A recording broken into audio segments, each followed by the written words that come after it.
Tem gente na família e entre os amigos que só porque é íntimo de Deus, só porque é o que mais ora, só porque é o que mais jejua, não conversa mais na linguagem de ninguém. Vai pro monte, aí desce do monte cuspindo fogo. Aí o colega pergunta: e aí, velho, que horas são? 11 remene, velha.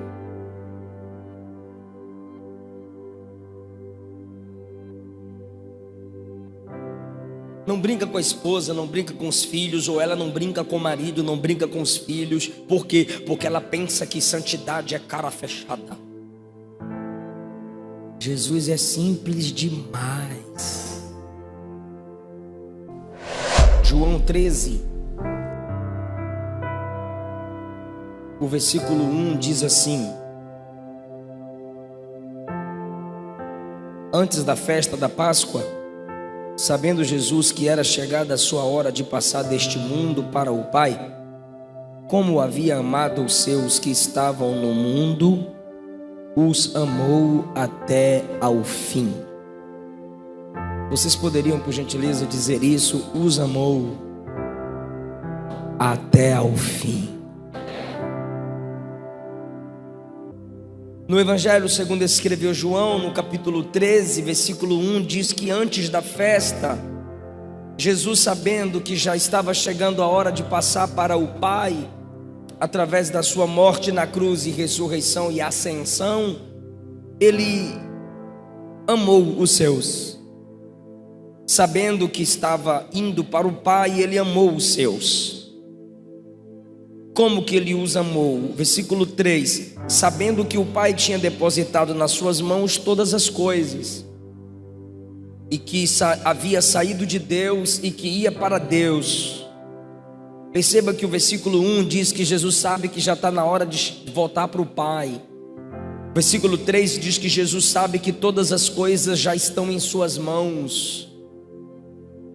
Ele se levanta da ceia, no versículo 4, tira as vestes, toma uma toalha. As vestes que ele tira é aquela capa sem costura, que só sacerdotes e reis usavam. Então ele tira a roupa de sacerdote e rei, que os soldados acharam essa capa tão interessante que lançaram sorte sobre ela para ver quem ficava com ela. Não rasgaram essa capa, mas lançaram sortes, negociaram. Quando Jesus foi crucificado, ele pega a toalha e coloca na cintura, por isso o texto diz: cingiu-se. Depois ele pôs água numa bacia. Imagine, por favor, Jesus se levantando de uma ceia, tira a roupa oficial, fica só com a roupa de baixo, pega uma toalha, coloca na cintura, pega água, enche uma bacia, arrasta a bacia até os pés dos discípulos. É isso que ele está fazendo. Tendo amado os seus, sabendo que estava na hora de ir para o Pai, sabendo que todas as coisas já estavam em suas mãos, se levantou da ceia, tirou a capa, pegou a toalha, colocou na cintura, pegou água, encheu a bacia, começou a lavar os pés dos discípulos um por um e enxugava com a toalha da cintura. Não sei se você lembra de Mateus capítulo 3, o texto diz que João disse: eu não sou digno de desatar as alparcas, as sandálias dos pés de Jesus. Por quê? O menor servo da casa, quando chegava alguém na casa, ele se ajoelhava, tirava as alparcas da pessoa convidada para lavar o pé daquela pessoa. João diz em Mateus 3 que diante da grandeza de Jesus, ele se sente indigno de se comportar como o menor servo de uma casa. Isso quer dizer que em João 13, Jesus está se comportando como o menor servo da casa.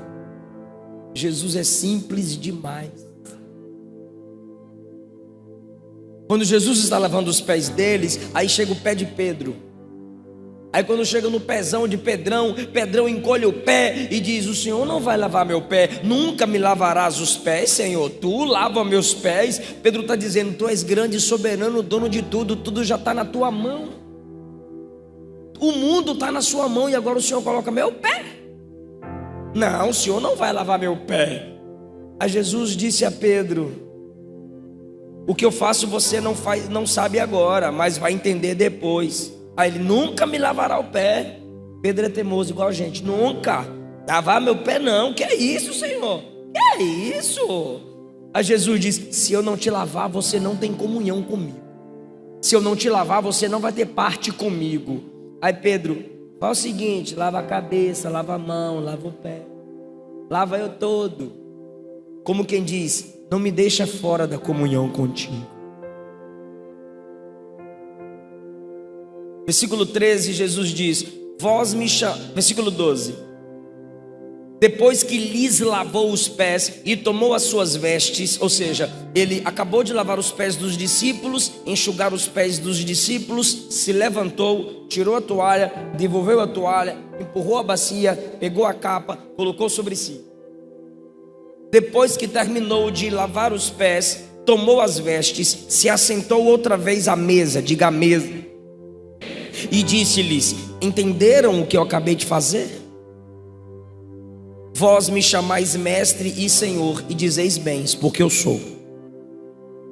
Se eu, senhor e mestre, vos lavei os pés, vocês também devem lavar os pés uns dos outros.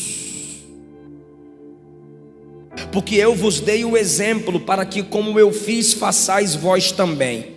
Ele não está mandando você literalmente chegar onde tiver pessoa, pegar uma bacia e lavar o pé. Ele está ensinando duas coisas: seja humilde e sirva as pessoas ao seu redor. Eu dei o exemplo, como eu fiz, façam. Pois o servo não é maior do que seu senhor. Jesus é o Senhor e nós somos os servos. Nem o enviado é maior do que aquele que o enviou. Jesus é quem nos enviou e nós somos os enviados. Se ele, o que envia, fez o serviço menor, por que não nós, os enviados? Por que não fazermos também o menor serviço para a glória dele? Quem entendeu o que Jesus fez, diga amém. Pastor, o que tem a ver o tema Jesus, família e amigos? Primeiro, os discípulos eram a família de Jesus. Jesus tinha uma família na terra? Tinha. Começa com José, Maria, seus irmãos e seus discípulos. Se não, vejamos Mateus 12, 48.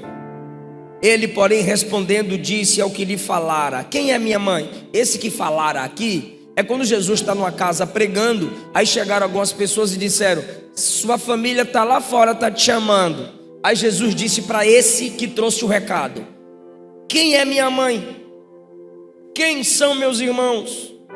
Estendeu a mão para seus discípulos, Mateus 12, 49, e disse: aqui está minha mãe e meus irmãos. Qualquer que fizer a vontade de meu Pai que está no céu, esse é meu irmão, irmã e mãe. Jesus apontou para os discípulos. Então os discípulos formavam a família de Jesus. João capítulo 20, versículo 17, Jesus disse a Maria Madalena: não me detenhas, porque ainda não subi para meu Pai, mas vá para os meus irmãos e diga a eles que eu vou subir para meu Pai e vosso Pai, meu Deus e vosso Deus. Jesus chamava os discípulos de meus irmãos. Versículo 1: amou os seus até o fim. Amar até o fim aqui significa amá-los completamente, amá-los totalmente. O que Jesus sabe? Ele sabe no versículo 1 que já está voltando para o Pai. Ele está pertinho do Pai. Faltam no máximo 7, 8 dias para ele ter toda a glória devolvida, como ele disse em João 7. Pai, devolve aquela glória que eu tinha contigo antes que o mundo existisse. Ele já estava sentindo os braços do Pai. E quando ele está bem pertinho do Pai, sentindo o Pai, conectado ao Pai, ele se ajoelha e se conecta aos pés sujos dos discípulos.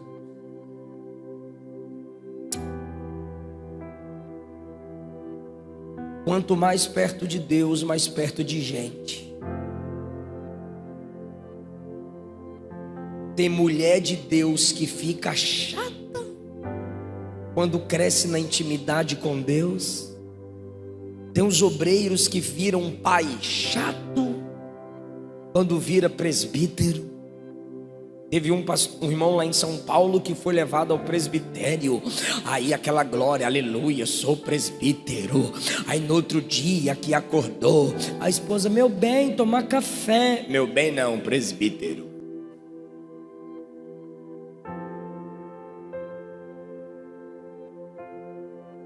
Tem gente na família e entre os amigos que só porque é íntimo de Deus, só porque é o que mais ora, só porque é o que mais jejua, não conversa mais na linguagem de ninguém.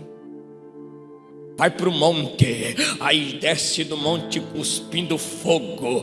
Aí o colega pergunta: e aí, velho, que horas são? 11 remene velha.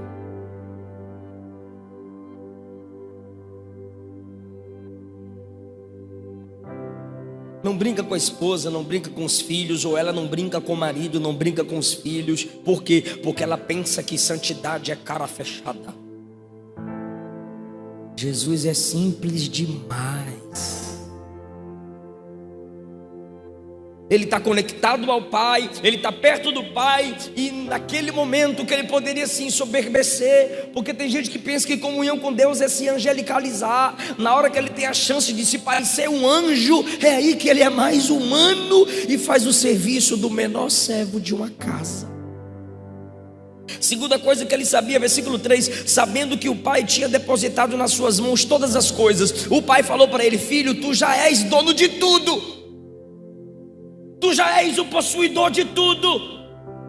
Mesmo assim o texto diz: ele amou os seus até o fim, sabendo que dominava tudo, amou os seus até o fim. Tem gente que só ama na família, e tem gente que só ama os amigos enquanto não tem nada. As coisas começam a melhorar, começam a dominar algumas áreas, começa a dominar algumas coisas, começa a ter algumas conquistas, já não consegue amar. Não confio em ninguém. Irmão, cuidado com esse tipo de gente que diz que não confia em ninguém. Talvez seja você que seja indigno da confiança de alguém, porque se você confiasse em alguém, esse alguém que você confia saberia dos seus podres. Por isso você está com medo de confiar em alguém. Deus nunca te prosperará só para você ficar tirando o extrato bancário e ficar olhando: ó, eu tenho estalhado. Deus nunca te prosperará só para você ficar contando vitória e ostentando. Não, não e não. Deus não me dá para ostentar. Deus me dá para compartilhar. Deus me dá para dividir. No casamento não existe meu nem dela, é nosso. Pais prosperam para cuidarem primeiro um dos outros e deixarem herança para seus filhos, e filhos prosperam para cuidar de seus pais na velhice. É diabólico ser capaz de amar, ser capaz de estar perto, ser capaz de ajudar apenas quando nada tem. É orgulho, é soberba.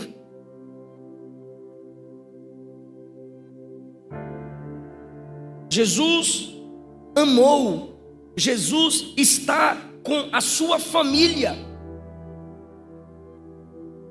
mesmo sabendo que está mais perto do Pai, mesmo sabendo que Ele domina todas as coisas. Segundo lugar, a família de Jesus na terra não era perfeita. A família de Jesus não era perfeita. Quer ver que é igualzinho a nossa família? Versículo 2: acabada a ceia, o diabo colocou no coração de Judas que traísse Jesus. Na família de Jesus teve alguém que o diabo falou no coração dele. Aí tu acha que na tua família não vai ter ninguém que vai dar ouvido para o capeta? Tu acha que na nossa casa não vai ter ninguém, na nossa parentela não vai ter ninguém que de vez em quando vai emprestar a boca para Satanás? Pode ser você, pode ser eu. A Bíblia diz que o diabo tomou o coração de Davi. Agora o diabo falou no coração de Judas. Paulo escreveu aos Efésios para nós não darmos lugar ao diabo. Se o diabo agiu na família de Jesus, imagina a nossa. Na família de Jesus tinha briga por posição. Eles discutiam para saber quem seria o maior. Não é só na sua família que tem briga por herança. Não é só na sua família que tem disputa quem vai usar o controle da televisão primeiro, quem vai comer a gordura da carne, quem vai assistir o programa preferido primeiro. Na família de Jesus tinha essas disputas. Na família de Jesus tinha um lerdo. Toda família tem um lerdinho. João 14, Jesus disse: não se turbe o vosso coração, crede em Deus, crede também em mim. Na casa de meu pai há muitas moradas. Se não fosse assim, eu já vou-lo teria dito. Eu irei e vos prepararei lugar, e quando eu for e vos preparar lugar, virei outra vez para vos buscar, e vos levarei para mim mesmo, para que onde eu estiver, vós estejais também. Eu vou para o Pai, e vocês sabem o caminho para onde vou. Toda família tem um entrão. Aí veio o entrão Tomé. Ninguém aqui sabe o caminho não. Ainda bem que Tomé foi o entrão, porque quando Tomé entra no meio da pregação, Jesus responde: eu sou o caminho, a verdade e a vida. Ninguém vem ao Pai senão por mim. Aí quando Jesus acaba de falar, ninguém vem ao Pai senão por mim, aí entra o lerdinho, Filipe: quem é o Pai? Aí Jesus olhou para Filipe e disse: eu estou há tanto tempo com você e tu me pergunta quem é o Pai. Tu lembra de Lucas 24, irmão? Dois lerdos, a Bíblia chama de nécio, que o outro significado é tolo. E em Provérbios e Eclesiastes, tolo, posso falar? É idiota.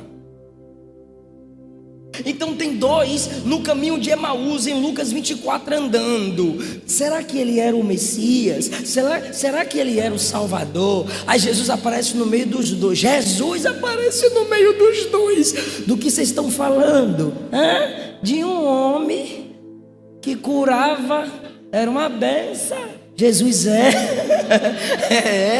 só que ele morreu. Aí tem umas mulheres falando que ele ressuscitou, e Jesus no meio. Tem umas mulheres falando que Jesus ressuscitou. Aí Jesus estressou: nécios de coração, tolos, se fosse aqui na Bahia, lerdos, para entender que era necessário que o Filho do Homem sofresse para depois entrar na sua glória. Aí Jesus vem falando desde Gênesis até passar pelos profetas, até chegar no Novo Testamento. Bom. Aí Jesus fez que ia passar. Olharam para Jesus e disseram: tá tarde, entra, fazer um lanche. Aí Jesus diz: tá bom, eu vou entrar. Aí Jesus entra, se assentou à mesa e não reconheceram. Pegou o pão, não reconheceram. Quando Jesus parte o pão, Jesus diz: eu vou ter que fazer algo sobrenatural para ver se eles me reconhecem. Aí Jesus desaparece. Aí um olhou para o outro.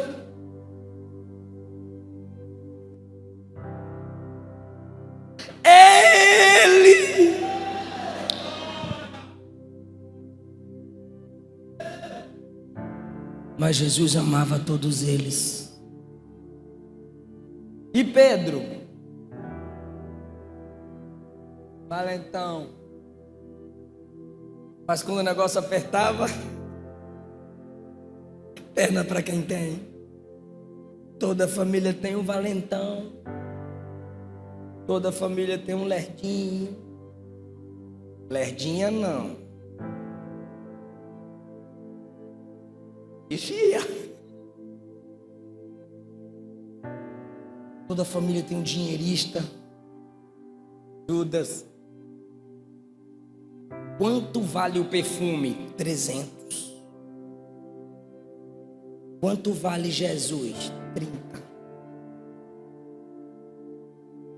Quanto vale aquele programa lá? Eu pago. Quanto vale o iPhone? O quanto eu quiser pagar. E o tênis, o quanto eu quiser pagar. E a camisa, o quanto eu quiser pagar. E a prestação do carro? Eu que trabalho, mulher, eu que pago. Uma oferta para um projeto missionário. Isso tudo, nós já dá dízimo, já dá oferta. Ainda tem que ajudar com R$ 5 para o negócio dos casal. Tá falando. E aí, irmão? E aí? É que eu não achei uma versão dizendo assim, ó. E Jesus foi lavando os pés dos discípulos. Quando chegou no pé de Judas, ele pulou. Judas, me dá seu pé. Lavou, enxugou. Ele amou todos completamente. A família de Jesus não era perfeita, mas era amada. Não é porque sua família tem imperfeições que você vai deixar de amá-la. Se você a ama, você vai se esforçar para que ela seja melhor a cada dia. Amor e verdade, amor e evangelho, amor e doutrina. Não desista do seu lar, não desista da sua casa, pois Jesus não desistiu da sua família que era imperfeita. Por que que você vai desistir da sua, se o próprio Jesus não desistiu de você? E o diabo, ele ainda quer agir na nossa família. Pedro estava lá. Pedro sabia que o diabo estava agindo em Judas. 1 Pedro 5:5, Pedro escreveu: jovens, se submetam aos anciãos, sejam submissos uns aos outros, se revistam de humildade, porque Deus resiste ao soberbo, mas dá graça para quem é humilde. Sede sóbrios, vigiai, porque o diabo, vosso adversário, anda em derredor, como leão bramando, buscando a quem possa tragar. O diabo está de olho na sua família, mas o sangue de Jesus tem poder sobre a nossa casa. Quem pode dar glória a Deus por essa palavra? O sangue de Jesus está sobre a sua casa. Terceiro lugar, é na família que prova que se ama. Não adianta eu dizer que amo a Luana, eu tenho que provar. Não adianta eu dizer que eu amo o Eliseu Filho e a Esté Caroline, eu tenho que provar. Família é o local onde se prova que se ama. E Jesus provou que os amou. Versículo 1, amou os seus até o fim. Versículo 4, levantou da ceia, tirou as vestes, tomou a toalha, pegou a bacia e lavou os pés. Prova de amor. Servindo, linguagem de amor é serviço. Eu não amo a minha família se eu não a sirvo. Você não ama a sua família se você não a serve. Esses dias a minha sogra falou com o meu sogro para lavar os pratos. Ele quer lavar pratos, não é cor de homem não.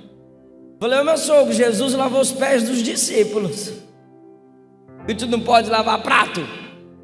Ele, essa foi boa. Quem ama, serve.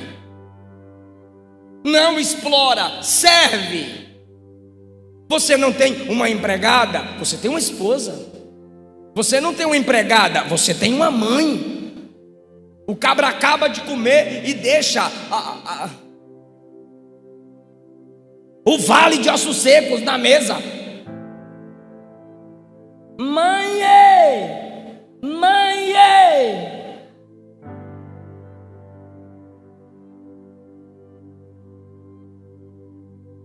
nós não conseguimos servir uns aos outros e falamos que amamos. Jesus demonstrou o amor servindo. Agora, Jesus fez entre os discípulos o que ele fez na eternidade. A família eterna de Jesus é o Pai e o Espírito Santo, os anjos. Entre os discípulos ele fez o que ele já tinha feito lá. Quer ver? Filipenses 2: tende em vós o mesmo sentimento que houve em Cristo, pois mesmo subsistindo em forma de Deus, não julgou como usurpação ser igual a Deus, mas esvaziou a si mesmo, assumindo a forma de servo. Ele olhou para o Pai na eternidade e disse: Pai, eu vou encarnar, eu vou assumir a natureza humana, eu me ofereço para ser servo, Pai. Ele fez na terra o que ele fez na eternidade. Você tem que fazer aqui o que você já faz na sua casa. Eu vou repetir para aplicar.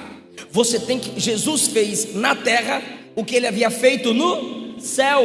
Você tem que fazer na igreja o que você é em casa. Porque tem gente que aqui é um anjo, mas em casa é um demônio. Isso é hipocrisia. Tem gente que aqui é adorador, mas em casa xinga o dia todo.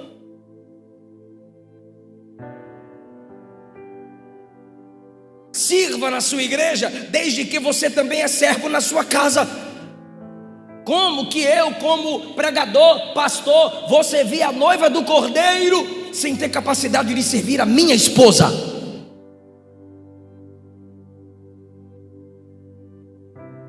Como que eu seria um instrumento de bênção no púlpito da minha igreja se eu sou uma maldição no sofá da minha casa?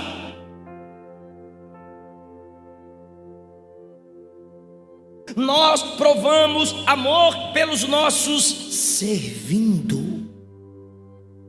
Jesus provou que amava os seus trabalhando entre eles, chamando-os para o serviço, cumprindo o serviço do menor servo da casa. Efésios 5: marido, ame sua esposa como Cristo amou a igreja. Esposa, respeite seu marido como a igreja respeita Cristo. Isso é Efésios 5. Efésios 6: filhos, obedeçam vossos pais no Senhor. Quarto lugar, o serviço na família é do maior para o menor. O líder ou os líderes na família ou nos relacionamentos são o exemplo do serviço. Em todo relacionamento sempre tem um líder, sempre tem um cabeça, sempre tem um provedor. E esses, à luz da Bíblia, devem ser o exemplo de serviço. Versículo 14: se eu, sendo Senhor e Mestre, vos lavei os pés, vocês também devem lavar os pés uns dos outros. Eu vos dei o exemplo. Se eu que sou o líder, se eu que sou o chefe, se eu que sou o soberano, me prostrei e servi a vocês, vocês devem servir uns aos outros. Só que a nossa máxima, na maioria das vezes, pastor, é: por que para ser aplaudido tem que ser ela e não eu? E na hora do serviço, por que eu e não ela? Nas glórias sou eu e no serviço o outro. É esse tipo de gente que só vê problema na igreja. Ar-condicionado, problema. O som, problema. E a música, problema. E o teto, problema. E a tua língua?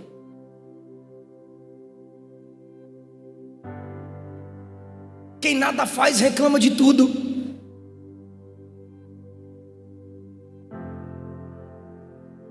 Gênesis 18, quando Deus visita a casa de Abraão, a Bíblia diz que ele deu ordem aos servos para prepararem um banquete, porque Deus veio em forma teofânica, mas o próprio Abraão preparou algo para colocar diante de Deus. Quando você chega em Gênesis 19, 2 anjos foram na casa de Ló. A Bíblia diz que Ló só deu ordem para que fizesse um bolo, ele mesmo não fez nada. E a diferença? Volte para o capítulo 18. No capítulo 18, Deus se ofereceu e disse para Abraão: eu vou voltar na sua casa. E no capítulo 19, Ló teve que insistir para os anjos entrarem. E os anjos disseram assim: vamos passar a noite na rua, não vamos entrar na sua casa. Onde não houver exemplo de serviço na liderança, onde os pais não ensinam seus filhos o serviço, onde os líderes não ensinam aos liderados através do serviço, Deus não permanece nessa casa, a paz não habita nessa casa. A hombridade, a feminilidade, o caráter de filho, pai, aquele versículo: onde estiverem 2 ou 3 em meu nome, eu estarei no meio, não vai ser realidade numa família onde um não serve o outro. Se Jesus está servindo sua família, que são os discípulos, por que temos dificuldade em servir nosso cônjuge, nossos filhos, nossos pais, nossos amigos? Agora, primeiro lugar, os discípulos eram uma família. Segundo, a família de Jesus não era perfeita, nem a nossa. Terceiro, é na família que provamos que amamos. Quarto, na família o maior serve o menor, um serve ao outro, o líder é exemplo de serviço. Quinto lugar, Jesus estabelece um padrão. Em todo relacionamento é necessário ter um padrão. Tem amor? Tem, mas tem um padrão. Olha só o versículo 7. Pedro, o que eu faço agora você não entende, mas saberá depois. 8. Disse-lhe Pedro: nunca me lavará o pé. Respondeu Jesus: se eu não te lavar, você não tem parte comigo. Me escute, por favor. Jesus está fazendo algo externo para representar algo interno. Jesus está lavando os pés, chamando os discípulos para uma lavagem de caráter. E o que ele está dizendo é: sem pureza não terá relacionamento comigo, sem pureza não vai ter comunhão comigo, sem esforço por santidade não vai andar do meu lado. Padrão. É pergunta retórica. Jesus ama? Sim ou não? Sim. Lava os pés acreditando neles? Sim. Lavou os pés até de Judas? Sim. Mas tem um padrão: eu te amo, mas sujeira eu não aceito. E o que é que eu faço? Eu coloco a bacia, eu coloco água na bacia para te mudar, para te lavar, para te purificar. Há um padrão estabelecido. Você pode ser amiga daquela moça, você pode ser amigo daquele rapaz, mas vai chegar um nível que vai bater de frente com o seu padrão. Aí você diz: opa, nisso aí a gente não concorda. Opa, nisso aí eu não aperto a sua mão. Ei, moça, rapaz, igreja, líderes, vocês precisam estabelecer um padrão e não baixar o padrão. Existem propostas que não te serão feitas se você manter o padrão. Tem igreja que não me convida para pregar porque sabe do meu padrão. Tem propostas que fazem a amigos, mas não fazem a mim, sabe do meu perfil. A equipe que cuida do meu Instagram fica me mandando lá gráfico: esse mês perdemos 5 mil, esse mês perdemos 7 mil seguidores, esse mês perdemos 10 mil. Deixa vazar. Eu não vou descer o nível, vou continuar pregando o mesmo evangelho, a mesma verdade. É padrão estabelecido.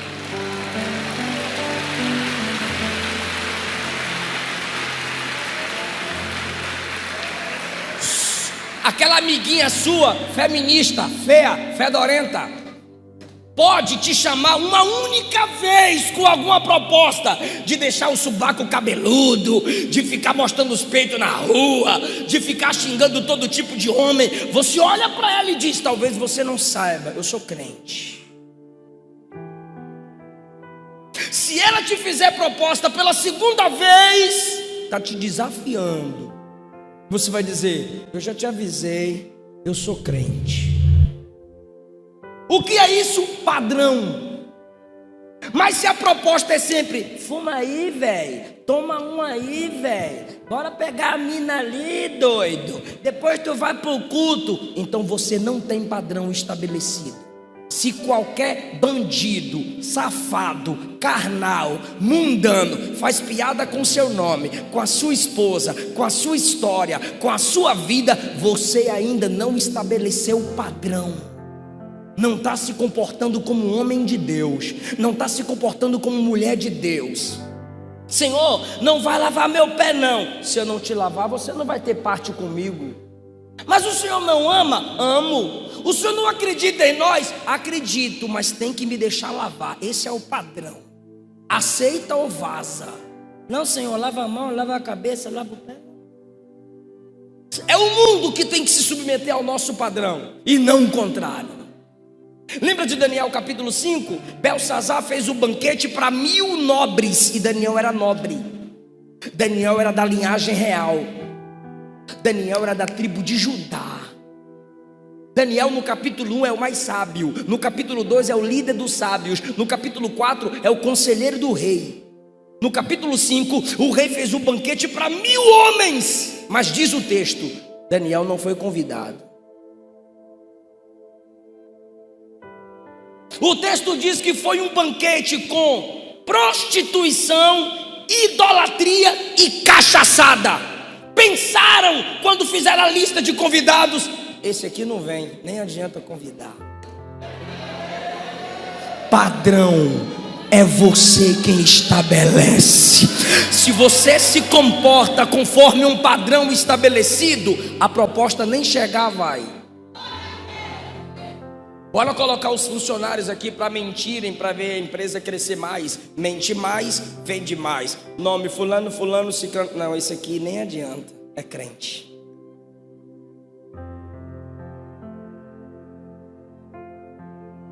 O padrão é: se eu te lavar, tem parte comigo, a gente continua junto. Se não aceitar ser lavado, Pedro, a gente não continua junto.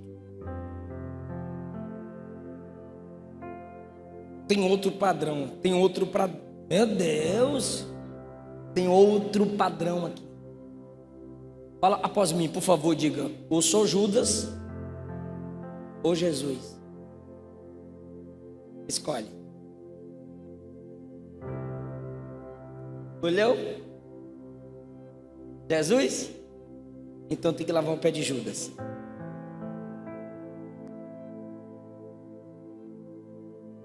De novo, tem outro padrão: ou tu é Judas ou tu é Jesus. Se você for Judas, tu é o traidor.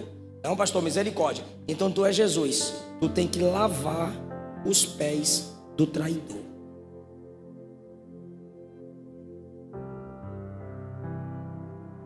Não há outra opção. Isso é evangelho. Não, pastor, mas a Bíblia diz que eu tenho que amar o próximo como a mim mesmo. Eu tenho que amar eu primeiro.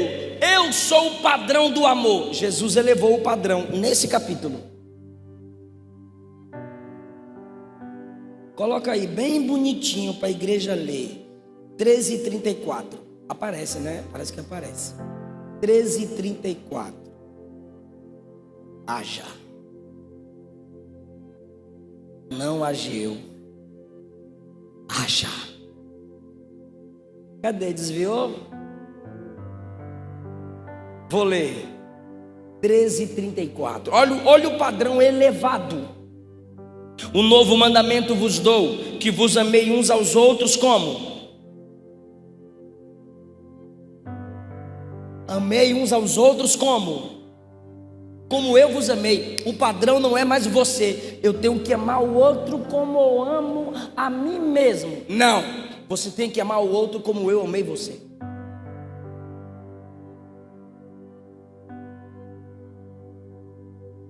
Sendo capaz de servir quem foi desleal. Como foi que eu amei vocês? O Senhor pegou a bacia, lavou o pé. De quem? De quem vai fugir quando o Senhor for preso. De quem? De quem vai te vender por 30 moedas de prata. Lavei os pés de quem? De quem vai te negar 3 vezes. Como eu fiz, fazei vós também. Ou você é Judas que trai, ou você é Jesus que lava os pés do traidor.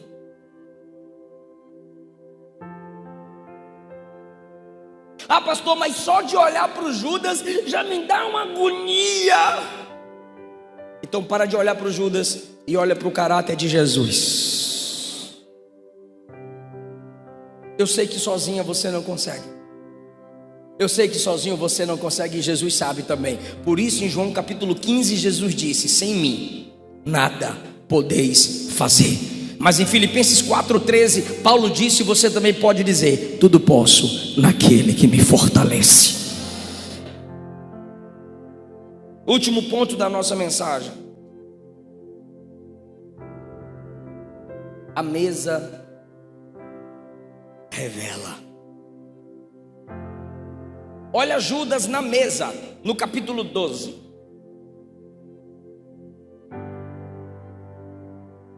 Versículo 2: fizeram a ceia, e Marta servia, e Lázaro era um dos que estavam à mesa. Então Maria, tomando 1 libra de unguento de nardo puro de muito preço, ungiu os pés de Jesus, enxugou-lhe os pés com seus cabelos. A casa se encheu do cheiro do unguento. Então um dos seus discípulos, Judas Iscariotes, filho de Simão, o que havia de traí-lo, disse: por que não se vendeu esse perfume por 300 dinheiros e não se deu aos pobres? Mentira. Olha o versículo 6. Ele disse isso não pelo cuidado que tinha dos pobres, mas porque era ladrão e tinha a bolsa e tirava o que ali se lançava. Meu Deus, diante da mesa, o povo está se alegrando, ceando, diante de Jesus. A Maria vem e adora Jesus com perfume, um monte de macho suado numa casa. Maria vem e deixa a casa cheirosa. Aí Judas libera o odor fétido da murmuração. Que desperdício, era para vender esse perfume, não era para derramar assim. Lembrou do chato na mesa? A chata na mesa, está todo mundo congratulando, todo mundo se alimentando. Aí a irmã vai e lembra da mágoa. Olha, não esqueci não, viu? Mas eu não esqueci não. Aí começa aquela discussão e fica a lembrança da contenda. E vem um menino rebelde, respondão. E vem o outro com um cigarrão. E começa as disputas na mesa. E o diabo gerando um Judas na mesa. Alguém tem que ser Jesus nessa mesa. Jesus olhou e disse: deixa, porque ela está me ungindo para minha sepultura. Os pobres sempre tendes convosco, mas a mim nem sempre tendes. Jesus acalmou a reunião diante da mesa. Que tipo de gente você é na mesa? Se é que você se assenta à mesa. A esposa fez o almoço bonitinho, a vovó fez a comidinha, tá tudo cheirosinho. Mas dificilmente o Judas vai conseguir sentar-se à mesa e agradecer pelo pão, agradecer pelo feijão, agradecer pelo ovo frito ou cozido, ou não sei o que mais lá, que as mulheres falam um monte de coisa. Não consegue louvar a Deus pelo suor que se transformou em providência. E o máximo que a gente faz às vezes diante da mesa é: ó Senhor, abençoe o que tem, que não venha mais ninguém, amém. Mesa é culto. Vou repetir: mesa posta é culto. Em algumas casas, a irmã acabou de fazer almoço, aí ela senta-se à mesa e o maridão: cadê você, meu amor? Estou no Globo Esporte. E o menino no Facebook lá no quarto: mãe, traz para mim. E a mesa vazia.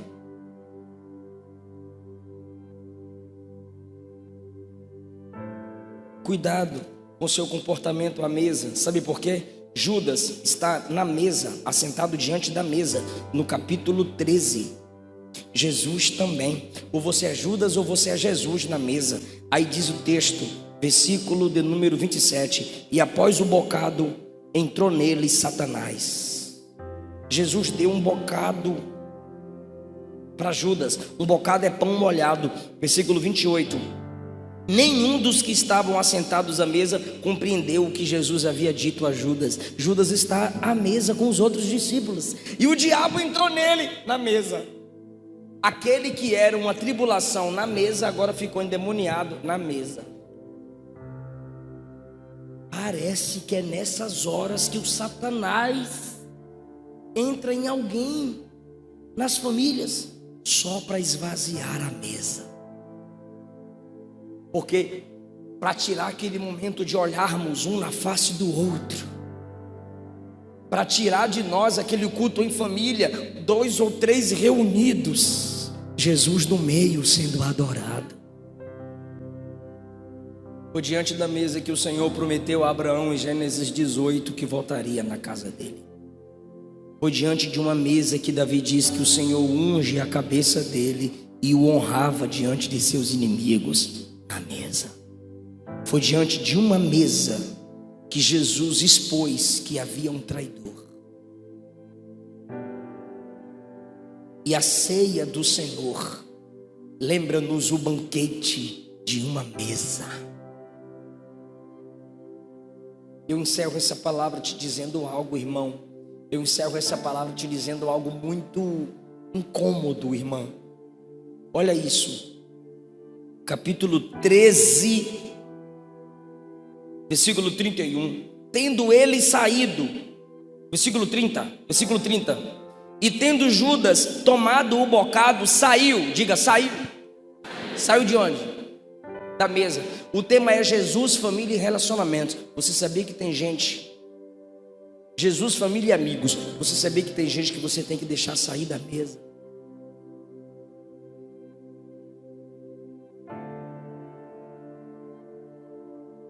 Existem certas pessoas que não são pessoas certas para continuarem diante da sua mesa. Preserve a mesa, guarde a mesa, santifique a mesa. Jesus vai afastar da sua família quem chora com ela, mas é só lágrima de crocodilo. Jesus vai afastar da sua família quem está abraçando, mas é abraço de tamanduá. Que ele tire o Judas, que ele tire o espírito de Judas de nós. Mas não é isso que é incômodo, não. É o que eu vou dizer agora. Me ajuda só mais uma vez. Judas saiu de onde? Da mesa. Versículo 31. Olha isso, pastor. Tendo ele, pois, saído, disse Jesus: agora o Filho do Homem é glorificado, e Deus é glorificado nele. Mateus 26 diz que Jesus cantou um hino. Quando? Quando Judas saiu da mesa. Enquanto ele está na mesa, Jesus não canta. Mas quando ele sai da mesa, Jesus canta. Eu falei que era incômodo, posso falar? Posso? Quando você sai da mesa, você faz falta ou faz um favor?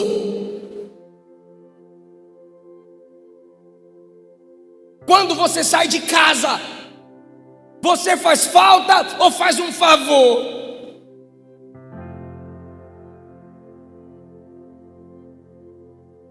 Estava me incomodando. Eu ficava olhando assim, meu Deus do céu, a única vez que a Luana estressa é quando eu vou viajar. Isso deve ser espiritual. Eu vou orar, vou pôr a mão na cabeça dela. É os que têm coragem, não tenho nada. Eu falei, o que está acontecendo? Aí quando eu fui, falei assim, pelo amor de Deus, você casou com um pregador itinerante, eu preciso viajar. Eu não viajo todo dia. Eu me esforço para só apenas final de semana cumprir meus compromissos. Porque esse estresse? Rapaz, a mulher olhou para mim, falou bem assim: você gostaria que eu ficasse feliz quando você saísse de casa?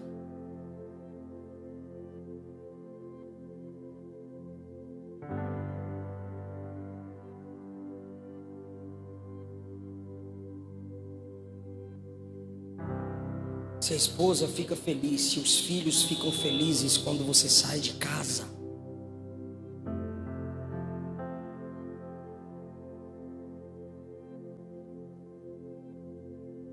tu faz um favor quando sai de casa. A sua missão é fazer falta. O marido precisa sair pelo dever e voltar com prazer. Se você, ao sair, faz um favor, ao chegares, ninguém lavará teus pés. Ninguém te receberá com alegria. Se ao saíres você fizer falta, o seu retorno será um favor de Deus, será uma bênção de Deus.